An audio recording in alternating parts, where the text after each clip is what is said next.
अस्सलाम वालेकुम, welcome back to innovate IT zone. आज का हमारा जो लेक्चर है वो हमारा है टॉपिक कंस्ट्रक्टर। ठीक है, कंस्ट्रक्टर हमारे पास C++ यानी ऊप के अंदर जो है इसका बेसिक काम क्या होता है, बल्कि हम ये कह सकते हैं कि हमारी ऊप के अंदर जो सबसे इम्पोर्टेंट टॉपिक है ना वो हमारा कंस्ट्रक्टर ही है। जिसको कंस्ट्रक्टर बनाना आ जाता है देन उसके लिए बहुत ईजी हो जाता है कि वो किसी भी डाटा मेंबर को या वेरिएबल को ईजिली एक्सेस कर सकता है। अब जितने भी हमारे डाटा वेरिएबल्स होते हैं, हम क्लास बनाते हैं उसके अंदर, तो वो क्या होता है, वो सारे के सारे जो होते हैं वो प्राइवेट होते हैं। प्राइवेट का मतलब क्या होता है कि हम लोग उनको हाइड करके रखते हैं अपने ओरिजिनल। जैसे एक कार बनाई है किसी डेवलपर ने, तो वो ये तो नहीं बताएगा किसको कि मैंने इस कार के अंदर क्या आईडी रखी है, इस कार की, इस कार के लिए मैंने कौन कौन सा कलर यूज़ किया है। ठीक है, वो जस्ट ये बताएगा मैंने कलर यूज़ किया, मैंने आईडी यूज़ की है। अब उसके इनिशियलाइज करने के लिए यानी उसको बताने के लिए हम लोग किस चीज़ का यूज़ करते हैं, हम लोग यूज़ करते हैं कंस्ट्रक्टर का। इसको हम लोग एक सिंपल प्रोग्राम से समझते हैं, लेकिन उससे पहले बता दें कि कंस्ट्रक्टर होते क्या हैं।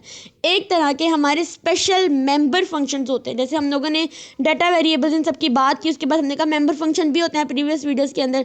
तो हमारा कंस्ट्रक्टर भी क्या होता है, एक स्पेशल टाइप का मेंबर फंक्शन होता है जो क्लास के जो ऑब्जेक्ट्स होते हैं, जब हम क्लास का कोई ऑब्जेक्ट बनाते हैं मेन फंक्शन के अंदर, तो उसके साथ जो हमारा कंस्ट्रक्टर होता है वो ऑटोमेटिकली कॉल होता है। ठीक है, यानी अगर कंस्ट्रक्टर बनाते हैं तो उसे कॉल कराना बहुत ज़रूरी होता है।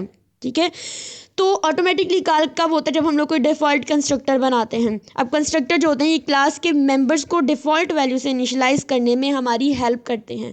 तो सबसे पहले तो हम लोग यहाँ पर देख लेते हैं कि हमारे कंस्ट्रक्टर का जो सिंटैक्स है बेसिकली वो क्या होता है। तो यहाँ पर हम लोग क्या करेंगे, एक हम लोग बना लेते हैं अपनी क्लास। ठीक है, ये हमारा C++ का एक इम्पोर्टेंट स्ट्रक्चर है। जो हमने कोई भी प्रोग्राम करना है तो उससे पहले हमें ये ऐड करना लाजमी होता है। सबसे पहले हम लोग बना लेते हैं क्लास, और क्लास का नेम रख देते हैं। फॉर एग्जांपल मैं इसका नेम रख देती हूँ कंस्ट्रक्टर। ठीक है, आप कोई भी नाम जो है वो क्लास का रख सकते हैं, मैंने कंस्ट्रक्टर रख दिया। उसके बाद बनाएंगे क्लास की बॉडी। अब क्लास की बॉडी बनाएंगे, इसके अंदर जितने भी डाटा वेरिएबल्स या हमारे पास डाटा मेंबर्स होंगे वो सारे के सारे हम क्या रखेंगे, प्राइवेट रखेंगे। ठीक है, प्राइवेट रखेंगे। फॉर एग्जांपल मैंने लिख दिया है इंट मेरी कोई आईडी है। ठीक है, उसके बाद मैं लिख देती हूँ कि इंट कोई डाटा। ठीक है, कोई भी डाटा जो है वो मैंने इसके अंदर ऐड कराना है। आप चाहे तो फ्लॉट में करा सकते हैं, करैक्टर में करा सकते हैं, स्ट्रिंग के अंदर करा सकते हैं। स्ट्रिंग में मैं ले लेती हूँ कि मेरे कंस्ट्रक्टर का कोई ना कोई कलर है। ठीक है, स्ट्रिंग जस्ट मैंने इसको एक एज ए एग्जाम्पल यूज़ किया है, बेसिकली इसका यहाँ पे कोई भी पर्पज़ नहीं है। उसके बाद हम क्या करेंगे, कंस्ट्रक्टर बनाएंगे। कंस्ट्रक्टर बनाने के लिए सबसे पहले हमें क्या करना पड़ेगा, अपने पब्लिक जो हमारा एक्सेस स्पेसिफायर है उसके अंदर जाना पड़ेगा। कंस्ट्रक्टर का सिंटैक्स क्या होता है कि जो हम लोगों ने यहाँ पे क्लास का नेम रखा होता है, ठीक है, इसको ही हम लोग जो है वो एज अ कंस्ट्रक्टर यूज़ करते हैं। ये बात याद रखनी है, कंस्ट्रक्टर की कोई भी रिटर्न टाइप या कोई भी डाटा टाइप जैसे वॉइड होगी, इंट होगी, वो नहीं होती। कंस्ट्रक्टर जो होता है बेसिकली क्लास का नेम ही यूज़ करके यूज़ होता है। मैंने यहाँ पे लिख दिया है कंस्ट्रक्टर। अब हमारे पास कंस्ट्रक्टर की भी टाइप्स होती हैं। जैसे मैं यहाँ पर एक डिफ़ॉल्ट कंस्ट्रक्टर बनाती हूँ।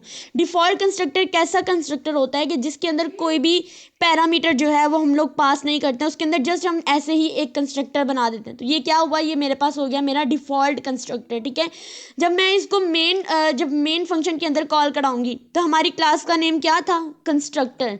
तो मैं यहाँ पे एक ऑब्जेक्ट बना देती हूँ। जैसे मैं यहाँ पर C1 के नाम से एक ऑब्जेक्ट बना देती हूँ। जब मैं F11 प्रेस करके इसको रन करूँगी देन मेरे पास किसी किस्म का कोई एरर नहीं आएगा और कोई आउटपुट भी नहीं आएगी, क्योंकि कंस्ट्रक्टर अभी बिल्कुल एम्प्टी है और इसके अलावा हम लोगों ने अभी कोई भी जो वेरिएबल है उसको डिक्लेयर नहीं, कोई भी मेंबर फंक्शन नहीं बनाया। फॉर एग्जांपल ये हमारे पास कौन सा, ये हमारे पास डिफ़ॉल्ट कंस्ट्रक्टर है। अगर मैं इसका एक मेंबर फंक्शन यहाँ पर बना देती हूँ शो कराने का, ठीक है, यानी कोई चीज़ डिस्प्ले कराने का मेंबर फंक्शन बनाती हूँ, तो उसके साथ मुझे क्या करना पड़ेगा, अपनी कोई ना कोई जो वैल्यू है कोई ना कोई रिटर्न टाइप लिखनी पड़ेगी। जैसे वॉइड है, मैं यहाँ पे लिख देती हूँ शो का, प्रिंट का, कोई भी आप फंक्शन ले सकते हैं। उसके बाद मैं यहाँ पर जाकर एक सी आउट की वैल्यू दे देती हूँ। ठीक है, सी आउट पास कराती हूँ, इसके अंदर लिख देती हूँ कंस्ट्रक्टर। ठीक है, यानी कंस्ट्रक्टर एग्जीक्यूट। ये मैंने जस्ट समझाने के लिए ऐड किया है इसको। ठीक है, उसके बाद मैं क्या करूँगी, इसको एंड लाइन कर देती हूँ इसको ख़त्म करने के लिए। अब यहाँ पर तो मैंने कंस्ट्रक्टर का बना दिया है एक ऑब्जेक्ट। ठीक है, ये हमारे पास ये कंस्ट्रक्टर नहीं है बल्कि ये क्लास का नेम है। उसके बाद यहाँ पर मैंने बना दिया है C1 एक ऑब्जेक्ट।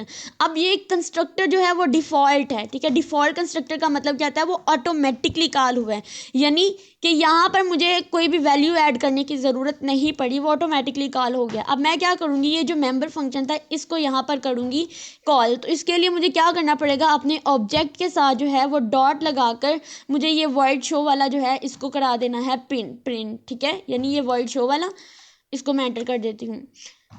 अब मैं अगर इसको F11 प्रेस करके रन करती हूँ तो देन मेरी आउटपुट में आएगा कंस्ट्रक्टर एग्जीक्यूट। ठीक है, ये देखिए आप लोगों के सामने कंस्ट्रक्टर एग्जीक्यूट हमारा जो है वो कंस्ट्रक्टर ऑटोमेटिकली, ये कंस्ट्रक्टर क्लास का नेम था और ये हमारा प्रोग्राम जो है वो सक्सेसफुली जो है वो रन हो चुका है। अब ये था डिफ़ॉल्ट कंस्ट्रक्टर। अब मुझे क्या करना है, मुझे पैरामीटराइज कंस्ट्रक्टर बनाना है। ठीक है, अब ये जितने भी वेरिएबल हैं, अभी ये वेरिएबल यहाँ पर क्या है, एक्सेसिबल नहीं हुए क्योंकि कंस्ट्रक्टर ही डिफ़ॉल्ट था। अब मुझे क्या करना है, यहाँ पे पैरामीटराइज कंस्ट्रक्टर बनाना है। तो उसके लिए मुझे क्या करना पड़ेगा, सेम क्लास का नेम लेना पड़ेगा, उसके अंदर मुझे जो है वो पैरामीटर पास कराने पड़ेंगे। जैसे मेरी पहली आईडी है तो मैं क्या करूँगी, वो इंटीजर टाइप की है तो मैं यहाँ पर लिख दूँगी इंट आई। ठीक है, जो आईडी को रिप्रेजेंट कर रहा होगा। उसके बाद डाटा है तो मैं इसके लिए लिख दूँगी इंट डी, लिख दूँगी। कोई भी चीज़ आप यहाँ पर लिख सकते हैं। और नेक्स्ट मेरे पास स्ट्रिंग कलर है तो मैं यहाँ पर लिख दूँगी स्ट्रिंग सी। ठीक है, अब इनका बेसिक पर्पस क्या होगा कि ये जो मेरा आईडी था, ठीक है, ये जो आईडी है ये इक्वल हो जाएगी आई के अंदर।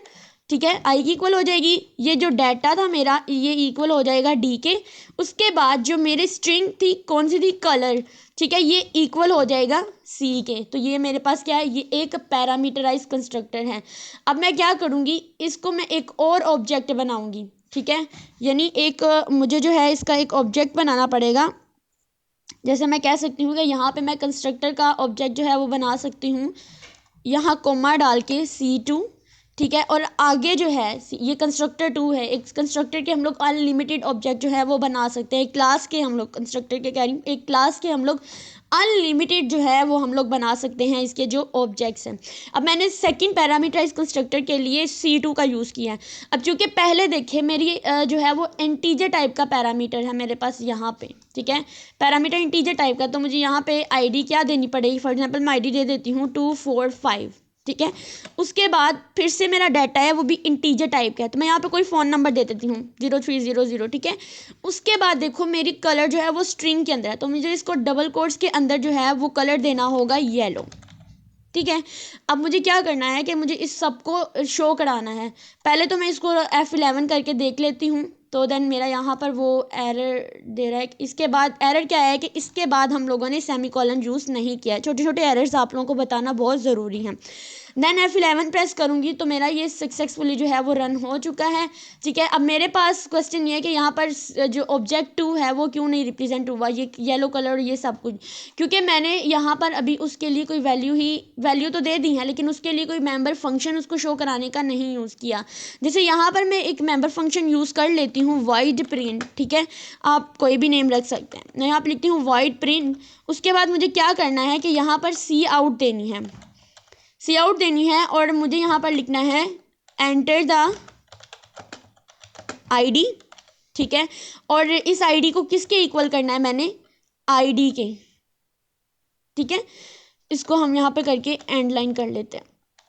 उसके बाद नेक्स्ट सी आउट लिखना है, इसके अंदर मुझे लिखना है एंटर द डाटा। ठीक है, उसके बाद मुझे क्या करना है, यहाँ पे डाटा को लिखना है। उसके बाद इसको कर देना है एंड लाइन। फिर मुझे लिखना है सी आउट और यहाँ पर लिखना है एंटर द कलर और फिर यहाँ पर मुझे कलर का वेरिएबल लिखना है और इसको भी कर देना है एंड लाइन। ठीक है, अब मुझे क्या करना है कि ये जो प्रिंट वाला डाटा है इसको, यानी ये जो प्रिंट वाला है, अब इसको मैं चाहती हूँ कि मैं ऑब्जेक्ट 2 के साथ, यानी जिसके साथ मेरा पैरामीटराइज कंस्ट्रक्टर है उसको मैंने यहाँ पर रन कर सकते। आप चाहे तो C1 के साथ भी कंस्ट्रक्टर 2 पैरामीटराइज कंस्ट्रक्टर कर सकते हैं। ठीक है, अब यहाँ पर मैं लिखूँगी C2 डॉट और यहाँ पर मैं लिख दूँगी ये प्रिंट वाला जो फंक्शन है इसको। अब यहाँ पर एंड पे सेमीकोलन।